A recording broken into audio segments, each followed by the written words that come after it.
ciel. Il ne t'a pas aimé en parole, lui. Il t'a aimé en acte. Regardez ce texte qui dira: voyez quel amour le Père vous a témoigné. Mais qu'est-ce que Dieu a fait? L'amour de Dieu a été manifesté envers nous. Et il a prouvé en envoyant son Fils pour nos péchés. Amen. Voyez, il n'est pas resté qu'en mots. Car Dieu a tant aimé le monde qu'il a donné son Fils unique, afin que quiconque croit ce soir ne périsse point, mais qu'il ait la vie éternelle en Jésus-Christ. Amen. Trop s'habituent à des réunions. Je voudrais te dire que Jésus n'a pas quitté le ciel pour que toi tu viennes tranquillement te reposer dans des réunions là. C'est pas son but à lui. Il aurait pu se passer de quitter le ciel. Mais il est venu parce qu'il savait que tu t'es perdu. Et le but de ces réunions, c'est pour que tu te réconcilies avec lui. C'est le but de ces réunions. C'est le but des ministères. C'est que tu puisses te réconcilier avec Dieu. Lorsque les temps ont été accomplis, Dieu a envoyé son Fils. Jésus avait été prophétisé dans le prophète Isaïe. Et au temps marqué, Dieu a tenu parole. Amen. Parce que la Bible dit qu'il veille sur sa parole afin de l'accomplir. Au temps marqué, Jésus est venu. Amen. Écoutez ce texte joli. Dieu n'a pas envoyé son Fils pour juger le monde. Mais il l'a envoyé dans ce monde pour être sauvé par lui. Amen. Son but ce soir, ce n'est pas de te condamner.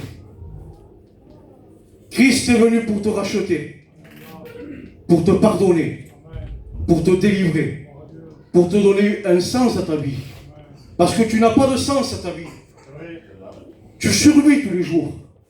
Ce n'est pas ce que Dieu a prévu pour ta vie. Il veut t'accorder une vie avec abondance. La Bible dira que Dieu veut que ses brebis aient la vie, et la vie avec abondance. Il y a certaines brebis qui sont là, qui ne vont pas partir du troupeau encore ce soir. Et Jésus a dit, ceux-là aussi, je vais les appeler. Amen. Et elles vont venir dans ma bergerie. Amen. À condition que toi, tu répondes à l'appel ce soir. Amen. Dieu prouve son amour. Alors que nous étions encore sans force, Christ est mort pour des impies, pour des pécheurs. Nous étions sans force, dans le péché, dans la boue du péché. On ne pouvait pas se délivrer. Et tu n'existais même pas encore en ce temps-là. Cependant, Jésus, sur le bord de la croix, avait porté ses regards sur toi et c'est pour toi qu'il a payé. Il a porté ta condamnation. Il a porté ton péché, ta saleté, tout ce qui te sépare de lui, il l'a porté sur lui.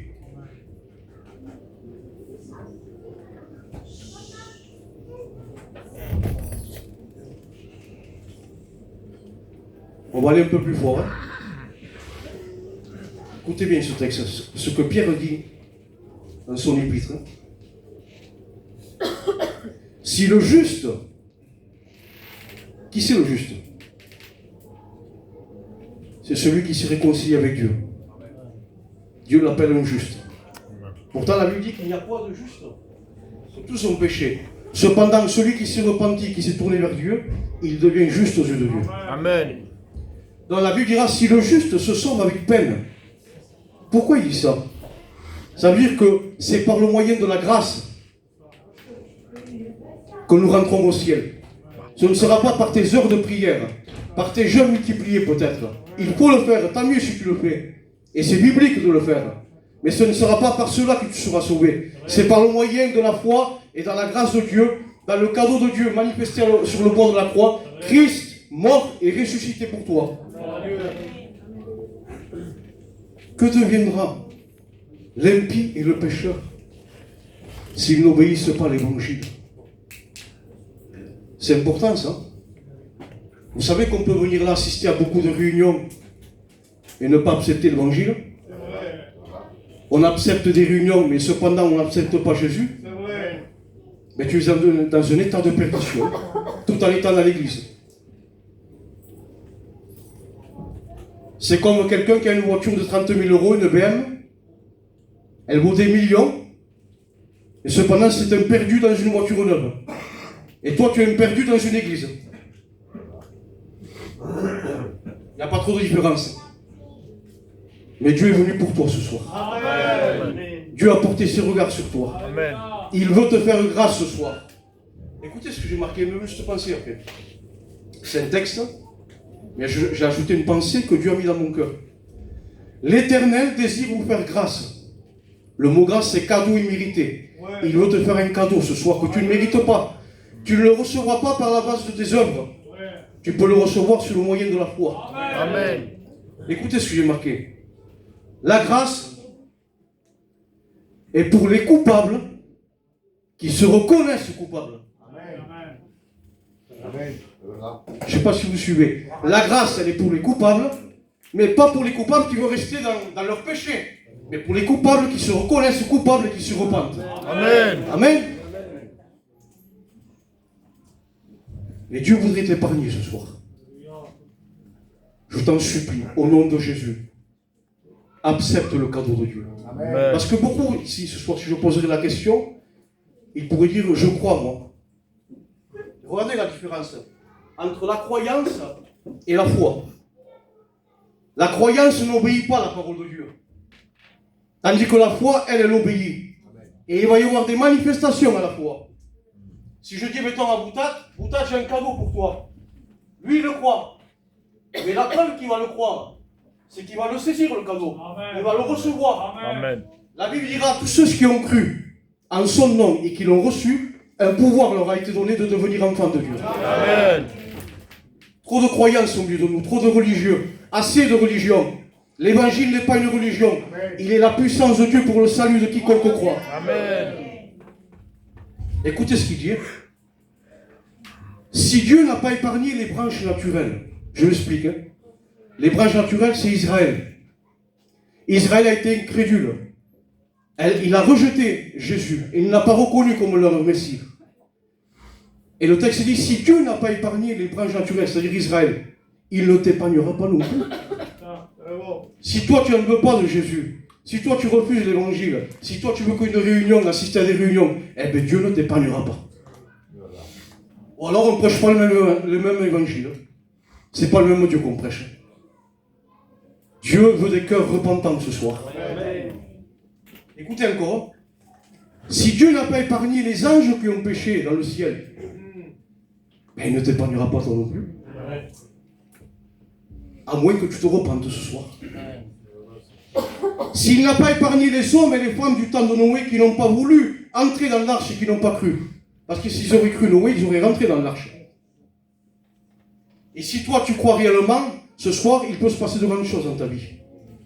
Tu peux passer de la mort à la vie, des ténèbres à la lumière et de la puissance de Satan à celle de Dieu ce soir. Écoutez ce qu'il dit encore.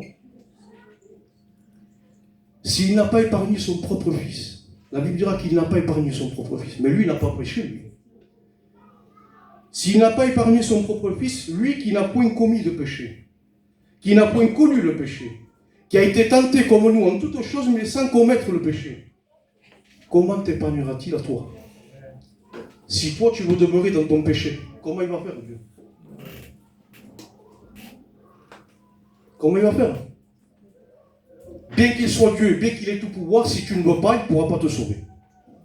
Et tu resteras dans ton état de perdition. Dieu, ce soir, je ne sais pas si tu réalises le cadeau que Dieu veut te faire ce soir. Il semblerait que les cœurs restent insensibles ce soir. Au nom de Jésus, ouvre, que les yeux s'ouvrent ce soir. Que les écailles des yeux tombent ce soir. Dans le nom de Jésus-Christ. Il me manque une feuille. Tant pis. Il est dit dans la parole de Dieu, dans le livre de Jonas, que cette ville avait commis de grands péchés devant Dieu. Et son péché est monté jusqu'à Dieu. Mais Dieu ne veut pas la perte du méchant. Mais il veut qu'il vive et qu'il se repente. Amen. Il veut ce soir, pareil qu'à Ninive, t'accorder cette grâce ce soir. Il a envoyé Jonas. Regardez le message de Jonas. Encore 40 jours et Ninive est détruite. Du plus grand, du roi, jusqu'au plus petit, tous ont commencé à se repentir. Mais pourquoi ils se sont repentis? Parce qu'ils ont cru premièrement. La foi va engendrer la repentance. Une foi qui ne se repent pas n'est pas la foi. C'est de la folie, ça. Dieu veut que tu te repentes ce soir. Et non seulement te repentir, la repentance va produire aussi la conversion. Parce que quelqu'un qui se repent, mais qui demeure toujours dans son état de péché, la repentance n'est pas vraie. La preuve que ta repentance va être vraie, c'est qu'il va y avoir un demi-tour sur ta vie. Tu vas te détourner de ta manière de vivre, de ton péché, et tu vas te tourner vers le chemin de Dieu. Amen. Lorsque Dieu vit que les gens, c'est Jésus qui va le dire, dans Matthieu 12, il dit, les gens de Ninive se sont repentis à la prédication de Jonas. Voilà le but de la prédication. C'est de créer en toi, de t'amener à la repentance. Et la repentance est un don de Dieu que ce soir t'accorde. C'est une grâce que Dieu t'accorde encore ce soir. De te repentir. Mais Dieu ne s'impose pas, il se propose ce soir. Dieu te dit, viens à moi ce soir. C'est moi qui ai payé pour toi. Il n'y a aucun autre salut si ce n'est qu'à mon nom. Aucun autre nom n'a été donné si ce n'est le nom de Jésus par lequel tu peux te sauver ce soir. Maintenant, la balle est dans ton camp. Si toi tu ne veux pas, reste dans ton péché. Sache qu'il y a un endroit de tourment qui attend tous ceux qui ne seront pas repentis. Ils iront dans ce lieu de tourment, là où Satan ne veut pas aller. Satan a peur d'y aller. Et on dirait que toi tu as moins peur que lui encore. Parce que la Bible dit qu'il tremble. Et toi, ça ne te fait aucune réaction dans ton cœur. Ce soir, saisis la bonne part. Au nom de Jésus, saisis la bonne part ce soir. La Bible dira que c'est lui qui pardonne toutes tes iniquités, en parlant de Jésus. Psaume 103, c'est lui qui pardonne toutes tes iniquités. Ce soir, il veut te pardonner. Donc je voudrais m'adresser à l'auditoire ce soir. S'il y a des personnes qui veulent se repentir, qui veulent faire la paix avec Dieu, vous vous levez maintenant. Amen. Vous ne faites pas de manière. Hein? Si vous faites des retards, vous restez assis. Voilà. Et dans votre cœur, vous commencez à vous repasser le message. Et vous croyez dans ce que la parole de Dieu a été annoncée, que Jésus-Christ est mort pour les pécheurs et qu'il est ressuscité pour vous déclarer juste ce soir. Amen. Donc celui qui veut se repentir, qu'il le fasse dans son cœur ce soir. Amen. Et la Bible dira dans le psaume 103 qu'il est celui aussi qui guérit toutes tes maladies. Donc s'il y a des malades au milieu de nous, ceux qui sont levés pour le salut, vous vous repentez. Vous demandez pardon à Dieu. Vous vous réconciliez avec lui. S'il y a des malades au milieu de nous, vous vous levez aussi. Vous venez au devant. Amen. Et la Bible dira, on imposera les mains aux malades et les malades seront guéris. Amen. Pas peut-être, ils seront guéris. Regarde, tu joues une musique, s'il te plaît, un cantique.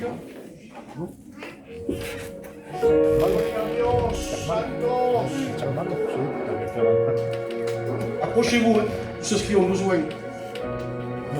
Le salut, c'est le pardon des péchés et la guérison des corps malades. On ne peut pas dissocier les deux. Jésus pardonnait les péchés, il guérissait les malades. Il guérissait les malades, il pardonnait les péchés. Donc approchez-vous ce soir.